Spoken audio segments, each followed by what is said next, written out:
দড়ি দিয়েছে। আমি তোর মা গেট খুলছে না কেন? তারপর ওর মা দেখছি ঘরে গিয়ে দেখছি ওর মা ওই পায়ে পা ধরে দাঁড়িয়ে আছে ওর বাবা। স্ত্রীর গোপন প্রেমের সম্পর্ক জানাজানি হতেই স্বামীকে আজ কোন সিদ্ধান্ত নিতে বাধ্য করলো স্ত্রী দেখুন।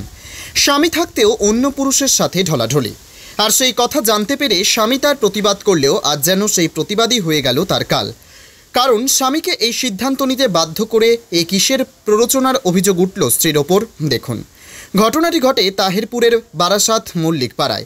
জানা গেছে গত শনিবার সকাল 6টার সময় 65 বছরের অসিত মণ্ডল ওই ব্যক্তিকে তার নিজস্ব বাড়ির সিঁড়িতে এমন অবস্থায় দেখা যায়। তবে বাড়ি থেকে চিৎকার শব্দ শুনে প্রতিবেশীরা ছুটে এসে তড়িঘড়ি করে নিয়ে যাওয়া হয় রানাঘাট জেলা হাসপাতালে এবং চিকিৎসকরা তাকে মৃত বলে ঘোষণা করে। তবে বহু বছর বিদেশে থাকার পরে ওই ব্যক্তি মাঠে চাষবাস করতেন। এলাকা সূত্রে জানা যায় কিছুদিন ধরে স্বামী স্ত্রীর মধ্যে অশান্তি লেগেই থাকতো।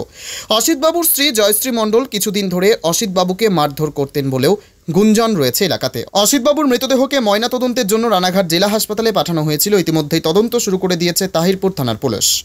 নদিয়া থেকে মলয়দের রিপোর্ট, HPN নিউজ। কান্না করছি 6:30টার দিকে, হঠাৎ কান্নার আওয়াজ পাই এদের বাড়ি থেকে। আমি দৌড়ে আসি, এসে দেখছি গেট বন্ধ। আমি ডাকছি ও বৌদি কি হয়েছে, কার কি হয়েছে, গেট খোলো। ভিতর দিয়ে তালা মারা, খুলতে পারছি না। আবার দৌড়ে গেছি, গিয়ে আমি পাড়ার লোকদের বলছি কান্নার আওয়াজ, দরজা খুলছে না। আবার আমি ছুটে আসলাম, ও বৌদি কি হলো, গেট খুলবে নাকি, তোমার কান্নার আওয়াজ কিসের? তখন ওর মেয়ে এসে গেট খুলছে। আমি কি হয়েছে? বলছে বাড়ি দড়ি দিয়েছে। আমি তোর মা গেট খুলছে না কেন? তারপর ওর মা দেখছি ঘরে গিয়ে দেখছি ওর মা ওই পায়ে পা ধরে দাঁড়িয়ে আছে ওর বাবার সিঁড়িতে ঝুলছে। দাদা আমি তো 6:30 নাগাদ জানতে পেরেছি, সকাল 6:30 পৌনে 7টার দিকে জানতে পেরেছি। আমি কি করতেন উনি বাড়িতে থাকতেন, 21 সালে বাড়ি এসেছে, বিদেশে থাকতো। পারিবারিক কোনো অশান্তি ছিল সেটা তো জানছি না, সবসময় তো গেট বন্ধ থাকতো না।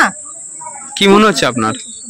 আমার কি মনে হচ্ছে, আমি তো পরে সবাই দেখলো, যখন বডি নামানোর পর দেখলো এখানে এরকম ফুটো আছে গলায়, তারপরে মাথায় দাগ আছে, তারপরে এখানে দড়িটা এখান দিয়ে বাঁধা।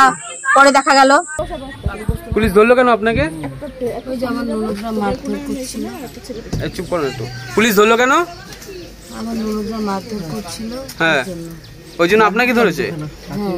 আপনার বিরুদ্ধে অভিযোগ আছে যে আপনার স্বামীর মৃত্যুর ঘটনার পেছনে আপনি দায়ী। কি বলবেন এই বিষয়ে?